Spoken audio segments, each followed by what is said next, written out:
going, everyone? Welcome back to the channel. And I get tons and tons of messages saying, how do I make up my Viper bedding? Well, in today's video we are going to set up and make some Viper bedding and show you exactly how I do things. Without further ado, let's get into today's video. Okay, let's make up some Viper bedding. I do get asked a lot, how do I make it? What's the best way to make it? Etc, etc. How do I store it once I've made it? So we're going to go over it in a bit more detail. So for me, I like using the breeder block and the hatchling block together. And the reason for this is because I find that in the breeding room here, particularly in the hatchling room, we use the hatchling block only, but in here I like there to be a mixture. The breeder block itself is self-explanatory. It is for your breeder animals and bigger animals. Viper Ready is a bag which is loose coconut bedding, which is predominantly bigger chips, and a lot of people like the Viper Ready stuff because it's easy. This stuff is, you do need to make it up yourself, and one block you can get up to about 70 litres worth of bedding. A lot of this depends on the water you use and the amount of water and how dry or wet you want it.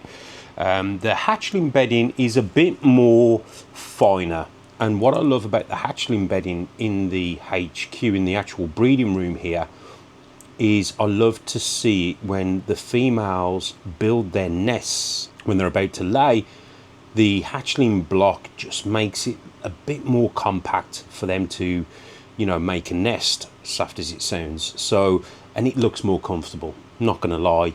Like I said, you know, with a mixture of the two, I think they both work. But this is how I do it, and this is what I use. I use a mixture of the two. Making up fresh bedding is always fantastic, but when I use Viperliptus, which is a eucalyptus essential oil, when I'm making up the bedding, it really does make a difference. And I've used a eucalyptus pure oil for years and years and years, and I've had great success. There's a couple of ways you can use that, and we'll go over that shortly in the video. But for me, Viperliptus is a fantastic product, and it sort of complements both. I will go through the benefits of using Viperliptus, but to me, Viperliptus goes hand in hand with the bedding.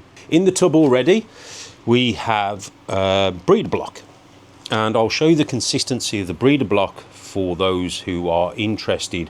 It's sort of like what I would class as a medium-sized consistency. Again, it is each to their own how wet or dry you want it. Obviously, to make up a Viper bedding, you will need to wet the bedding down, which isn't a problem. It just gives you an opportunity to make it as wet or as dry as you want it, basically. So the hatchling block will require a lot more water, but you will get a lot more out of it as well. So this is almost like the block that just keeps giving. So the hatchling block is really good, again, for hatchlings and gravid females, if you want them to have a nice nesting area. Hognoses love to bury themselves in that as well, but that's for, you know, another video. Anyway, breeder block, like I said, it depends how wet you want it and how you want to work with it. Now, as you can see, as you get further down to the bottom, it is wetter, and all I will do is keep this. I don't put a lid on top of this. I'll just keep it open. Once the block starts to dry out, then I can add more water if I want. But once it's broken down like this, you can get it to whatever consistency you want. And like I said, again, we can move it around and dry the stuff up at the bottom. As you can see, it doesn't go mouldy. This will obviously help with the humidity in my room as well. So I find once I make up a block of bedding, the humidity rises in the room, which, if you guys are struggling with humidity, make up a block of Viper bedding. This will help. And the other thing is, what I can do with this, I can keep adding water via the hose. I can keep adding water, which will obviously still keep the humidity high in my snake room. So it's kind of a win-win. Like I used to have a humidity machine which used to pump out humidity. I don't need that now, so that's kind of saving on the electric. You know, I can just use the Viper bedding in a tub like this with the lid off, and it will help with the humidity in your room. Without further ado, we're going to crack open these and we're going to get that bedding made up. Let's go.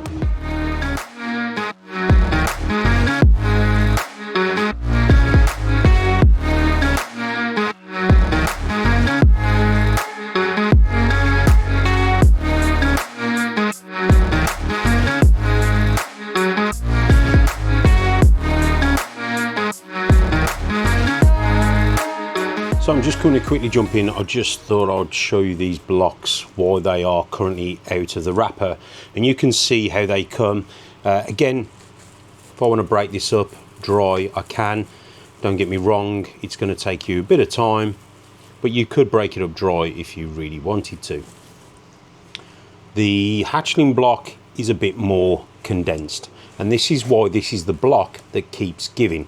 Because there's so much product that's compressed into the block, you really need the water to help sort of break it down and bring it back out. If you've got a small collection and you buy a breeder block or a hatchling block, there's a couple of things you can do. You may not want to break it completely down like what I do. You may want to take a little bit at a time, and you can certainly do that. What I would do is open the bag, expose the bedding that you want, and then just pour some hot water over the top. It'll start to expand, and then you can pull it apart and take as much as you want. You could also then keep it in the bag or put it in another container and save it for another day.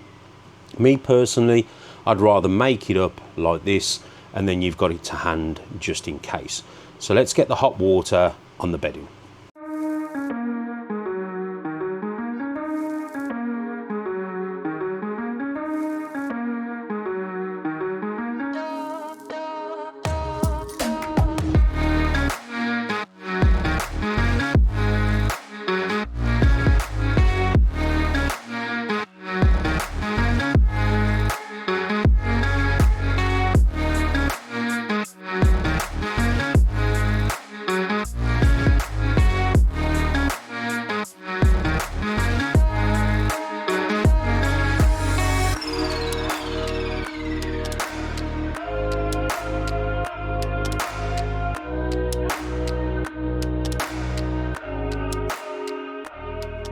So as you can see, it expands a lot, and it's still expanding now. And what we'll do, we'll flip that over and do the underside, because as you can see, it's still dry around the side here, and we'll do the same here on the hatchling bedding. But that's how much Viper bedding expands. Boiling hot water, like I said, can't go wrong. Flip it over, do the same on the other side, and that's how I make up my Viper bedding. And there you have it, Viper bedding made easy, simple. And again, like I said, you know, you can make the Viper bedding as much as dry or as wet as much as you want. It's entirely up to you. Like I said, I like it because I'm able to use the Viper bedding while I'm not using it. I use it to keep the humidity higher in the breeding room. So again, some little tips, hopefully it helps, hopefully it's useful information. And again, guys, if you're not subscribed, please hit that subscribe button, hit that notification bell, and also drop a comment below. What bedding do you use? And tell me why you use it and why do you like it? Again, you don't have to use coconut bedding. It is a free world out there, you can use whatever you want. But this, hopefully this video will help people if they have any questions regarding the Viper bedding. Thanks everyone, take care, and I'll see you guys on the next one.